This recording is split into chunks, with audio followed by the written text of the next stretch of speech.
नमस्ते बच्चों, मैं हूं खुशबू चौधरी और हम पढ़ेंगे कक्षा 6 की सामाजिक विज्ञान का अध्याय 7 जो कि है भारत की सांस्कृतिक जड़ें। और आज के इस भाग 4 के अंतर्गत हम जानेंगे कि वेदों की सत्ता या फिर वैदिक संस्कृति के अलावा और कौन-कौन से दर्शन सामने आए समय के साथ, या फिर ऐसे कौन से धर्म थे या दर्शन थे जिनकी विचारधारा वेदों से कुछ हटकर थी। तो आइए शुरू करते हैं। सबसे पहले अगर हम बात करें तो हमने पिछली क्लास में वेदों के बारे में बात की थी, वैदिक समाज, वैदिक संस्कृति के बारे में बात की थी। अब यहाँ हम ऐसे दर्शन देखेंगे जिनकी विचारधारा या फिर जिन लोगों की विचारधारा वेदों से कुछ हटकर थी। तो कई सारे ऐसे दर्शन थे जो वेदों के बाद में हमें और दिखाई देते हैं, जिसमें कई सारे धर्म उपजाऊ हुए या फिर धीरे धीरे समय के साथ उनकी एग्जिस्टेंस हमें दिखाई देती है। तो वेदों की सत्ता को स्वीकार नहीं करने वालों ने ये दर्शन बनाए, या फिर हम कह सकते हैं कि शुरुआत में उन्होंने सिर्फ ये था कि उनकी विचारधारा अलग थी, उनका ये कोई इंटेंशन नहीं था कि हम कोई धर्म बनाएंगे, लेकिन उनके जो अनुयायी थे या फिर फॉलोअर्स थे, उन्होंने उसको एक धर्म का नाम दे दिया। तो वेदों की सत्ता को स्वीकार नहीं करने वालों ने ये कई सारे अन्य दर्शन बनाए और उन्होंने क्या किया, स्वयं की पद्धति विकसित की। अब ये ऐसे कौन कौन से दर्शन है, तो दर्शन बौद्ध धर्म हो गया, जैन धर्म या फिर चारवाक आदि। तो ये सभी धर्म कहो, दर्शन कहो या फिर मत कहो, एक ही बात है। क्यों? क्योंकि धर्म को आप मत भी बोल सकते हो। लेकिन वैदिक संस्कृति जो थी वो बेसिकली हिंदू धर्म के बारे में नहीं थी, वो एक विचारधारा थी, उसमें धर्म को स्पेसिफाई नहीं किया गया था। अब अगर हम बात करें बौद्ध धर्म की, तो बौद्ध धर्म की शुरुआत कैसे हुई, इसका इतिहास क्या रहा है, या फिर इसका नाम किसने दिया कि ये बौद्ध धर्म के लोग हैं, या फिर बौद्ध धर्म के लोगों के क्या क्या मानना है, क्या उनकी विचारधाराएं हैं जिनको लेके इन्होंने इस धर्म को अपनाया।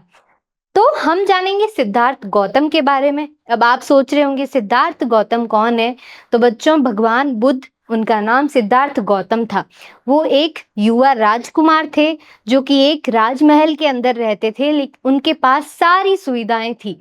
क्यों? क्योंकि राजमहल में तो आपको पता ही होगा, आपने अगर कोई मूवीज भी देखी हो तो उसमें राजमहल के अंदर हर प्रकार की सुविधा उपलब्ध होती है, उन्हें किसी भी प्रकार की कोई कमी नहीं होती। ऐसा क्यों? जो राजकुमार या फिर राजा का जो घर होता है, महल होता है, वहां पर सारी सुविधाएं उपलब्ध होती है, क्योंकि राजा पद में बहुत ऊंचा होता है, सर्वश्रेष्ठ माना जाता है किसी भी क्षेत्र के अंदर। तो सिद्धार्थ गौतम जो कि एक युवा राजकुमार थे, उनका जन्म हुआ था लुम्बिनी में। लुम्बिनी कहाँ है? वर्तमान में नेपाल के अंदर है। और इनका जन्म वर्ष लगभग अनुमान ये लगाया जाता है कि 560 ईसा पूर्व में इनका जन्म हुआ था। बच्चों ये आंकड़ा अनुमानित है, कोई फिक्स नहीं है, क्योंकि बहुत पुराना डेटा, आजकल तो हर चीज लिखी हुई हम रखते हैं या फिर कंप्यूटर में उस डेटा को रिकॉर्ड कर दिया जाता है, लेकिन पहले ऐसी टेक्नोलॉजी और सुविधा नहीं थी। इसीलिए अनुमान लगाया जाता है कि गौतम बुद्ध का या फिर सिद्धार्थ का जन्म 560 ईसा पूर्व के अंदर हुआ था। अब उन्होंने क्या किया कि एक दिन राजमहल से बाहर निकले। राजमहल में तो उनको हर चीज की सुविधा थी, उनका जीवन बड़ा आरामदायक था। लेकिन जिस दिन वो राजमहल से बाहर निकले तो उन्होंने कई सारी अन्य चीजें महसूस की या फिर देखी। जैसा कि आप चित्र में देख रहे हैं, ये राजमहल का चित्र है। जब वो रथ पर बैठकर बाहर निकले तो उन्होंने क्या देखा? सबसे पहले उन्होंने एक वृद्ध व्यक्ति को देखा, ठीक है। उसके बाद उन्होंने एक रोगी व्यक्ति को देखा जो कि बूढ़ा भी था और रोग से ग्रसित था। तीसरा उन्होंने क्या देखा?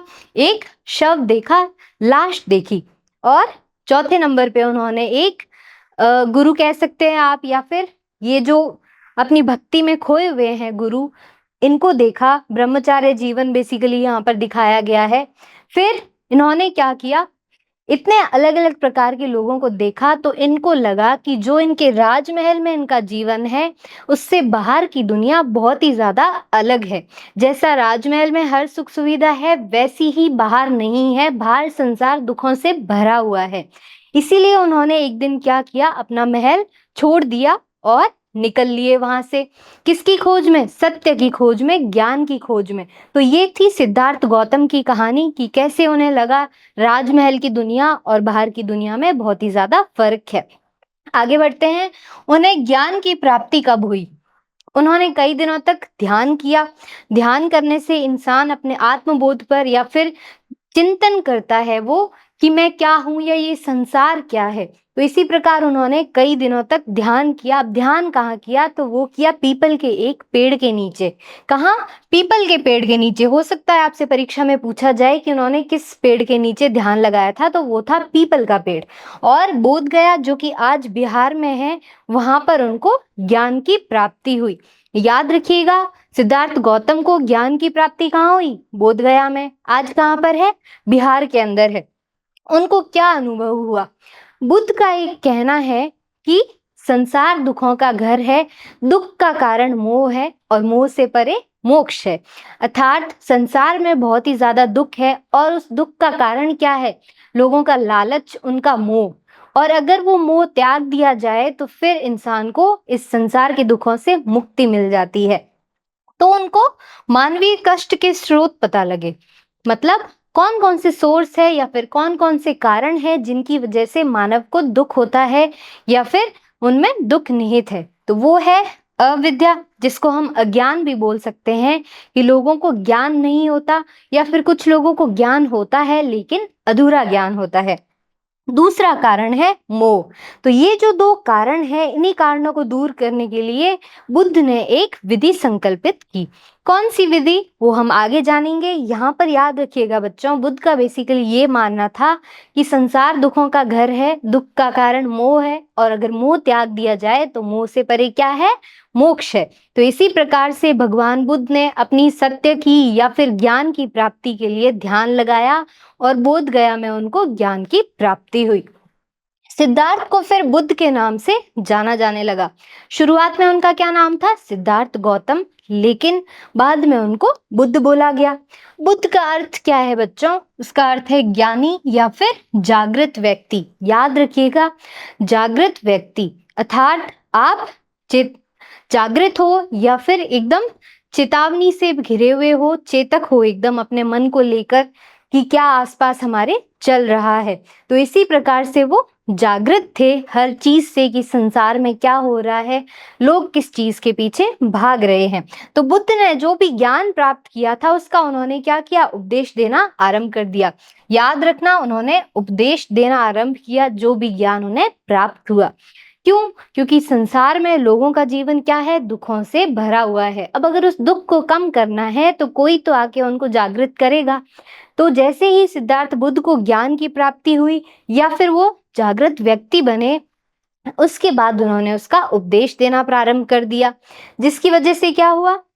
कई सारे लोग थे जो उनके अनुयायी बन गए। अब उन्होंने उपदेश क्या दिए? तो उनके उपदेश थे कि अहिंसा का विचार निहित था उनके उपदेशों के अंदर। मतलब हमें हिंसा नहीं करनी है, चाहे जानवर के प्रति हो चाहे इंसान के प्रति हो। यहाँ सिर्फ भौतिक हिंसा की बात नहीं हो रही, फिजिकल डैमेज का बात नहीं हो रहा है। यहाँ पर बात हो रही है कि मन से भी हमें झूठ नहीं बोलना है। तो ये सारी बात है अहिंसा की, जिसका मूल अर्थ क्या है? चोट नहीं पहुंचाना या फिर नुकसान नहीं पहुंचाना। और इसका दूसरा और अर्थ है कि निष्ठा पूर्वक आंतरिक अनुशासन पर भी बल दिया उन्होंने। तो यहाँ पर ना तो हिंसा करनी है, ना ही हमें कुछ गलत बोलना है, और तो और हमें क्या करना है? अनुशासन यानी डिसिप्लिन से रहना है। ये थे सिद्धार्थ गौतम के या फिर भगवान बुद्ध के उपदेश। अब उन्होंने एक लाइन भी कही है या फिर बुद्ध का एक कथन है। क्या है? जल से व्यक्ति शुद्ध नहीं हो सकता, जबकि कई लोग यहाँ पवित्र नदी में स्नान करते हैं। जैसा कि लोग गंगा नहाने जाते हैं, गंगा के अंदर डुबकी लगाते हैं और उन्हें लगता है उनके सारे पाप धुल गए, लेकिन बच्चों ऐसा नहीं होता है, ये मानना है बुद्ध का।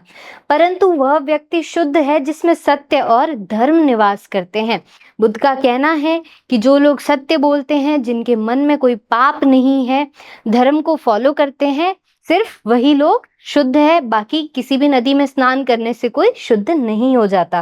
तो युद्ध के मैदान में हजारों व्यक्तियों पर हजारों बार विजय पाने से, या फिर उन्होंने तुलना की है कि युद्ध में अगर हजारों व्यक्ति पर भी आप जीत पा लेते हैं तो उससे बड़ा क्या होता है? स्वयं पर विजय पाना। तो स्वयं पर विजय पाना अधिक बड़ी उपलब्धि है, ये उनका मानना है। लोगों से लड़के जीतना वो इतना मायने नहीं रखता जितना कि आपको स्वयं को सत्य का ज्ञान हो या फिर स्वयं पर क्या हो ना, विजय प्राप्त करना। तो ये है बुद्ध का कथन।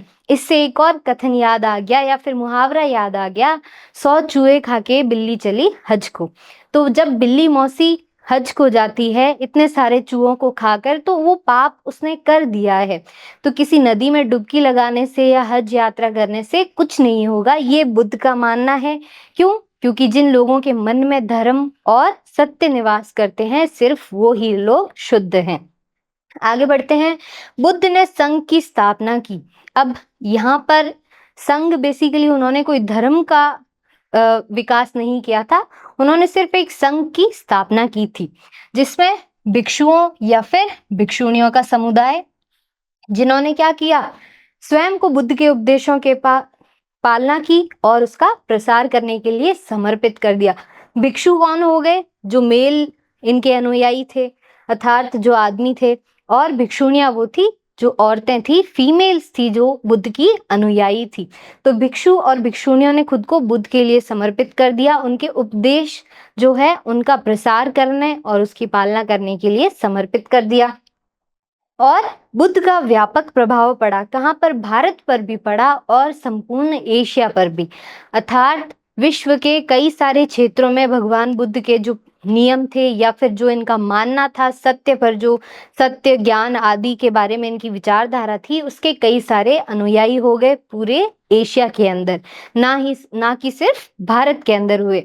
तो भिक्षु की बात करें तो एक ऐसा व्यक्ति जो दुनिया के सामने सामान्य जीवन को त्याग देता है और स्वयं को किसी धार्मिक या फिर आध्यात्मिक लक्ष्य के लिए समर्पित कर देता है, ये कौन होता है? भिक्षु होता है। तो भिक्षु सामान्य तौर पर व्रत लेता है, अर्थात वचनबद्ध रहता है। इसका यहाँ ये मतलब है कि वो एक वचन लेता है कि वो अनुशासित जीवन के लिए कठोर नियमों का पालन करेगा।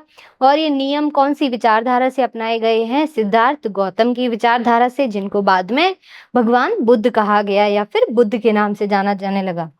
भिक्षुणी कौन होती है? जो महिला भिक्षु होती है। ये सारे रूल अप्लाई होते हैं भिक्षुणियों पर भी, बस फर्क इतना है कि ये आदमी होते हैं और ये औरतें होती है जिनको भिक्षुणी बोला जाता है। तो बच्चों, आज के पाठ में हमने क्या जाना कि वेदों या फिर वैदिक संस्कृति के अलावा और भी कई सारे दर्शन समय के साथ हमारे सामने आते हैं, जिसमें से खास तौर पर हमने आज बात की थी बौद्ध धर्म की, जिसकी शुरुआत किसकी विचारधारा से हुई? भगवान बुद्ध या फिर सिद्धार्थ गौतम की विचारधारा से। अब हम कुछ छोटा सा रिवीजन कर लेते हैं, जिसमें सबसे पहला प्रश्न है कि बुद्ध को या फिर गौतम बुद्ध को ज्ञान की प्राप्ति कहाँ पर हुई थी? विकल्प एक है लुम्बिनी, दूसरा बोध गया, तीसरा है वैशाली और चौथा है इनमें से कोई नहीं। तो लुम्बिनी कौन सा स्थान है जहां पर भगवान बुद्ध का जन्म हुआ था, जो कि नेपाल के अंदर है? तो ये नहीं होगा। बोध गया, जी हाँ, बिल्कुल यही सही उत्तर है कि बोध गया में भगवान बुद्ध को या फिर सिद्धार्थ गौतम को ज्ञान की प्राप्ति हुई थी, वो भी पीपल के एक पेड़ के नीचे, जब वो अपनी साधना में मग्न थे या फिर वहां पर उन्होंने साधना की। अगले प्रश्न की तरफ बढ़ते हैं। बुद्ध को ज्ञान की प्राप्ति किस पेड़ के नीचे हुई थी? विकल्प एक है आम, दूसरा है सेब और तीसरा है पीपल, चौथा बरगद। तो बोध गया में बुद्ध को ज्ञान की प्राप्ति हुई थी, वो भी पीपल के पेड़ के नीचे। तो बच्चों, आज की कक्षा में इतना ही। मिलते हैं एक और मजेदार कक्षा में, तब तक के लिए स्वस्थ रहिए, मस्त रहिए।